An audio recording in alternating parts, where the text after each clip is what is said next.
This is Council's interactive flood mapping and information webpage.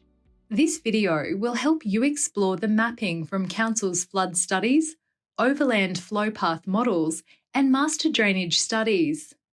This mapping is targeted at engineering and planning consultants who undertake investigations on behalf of developers and may be referred to by Council's own development services staff as part of the development application process.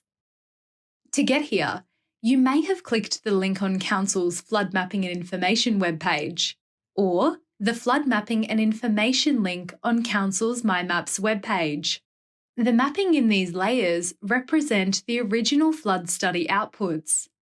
Council's emergency preparedness and land use planning flood mapping products are created using information from these layers and may differ from the individual study outputs, as the emergency preparedness and land use planning layers will adopt the highest flood level from overlapping regional and local flood study information.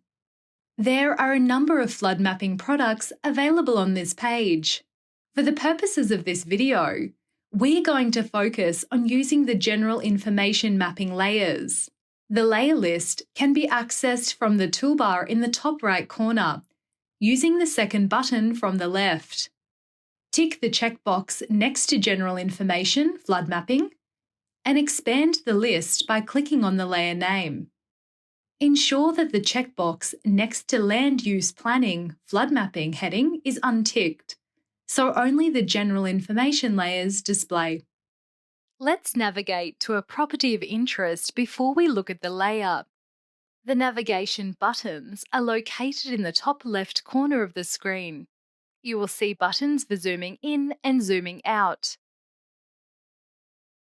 and options to select a default extent or your current location. There is also a search bar. You can use this to search an exact address.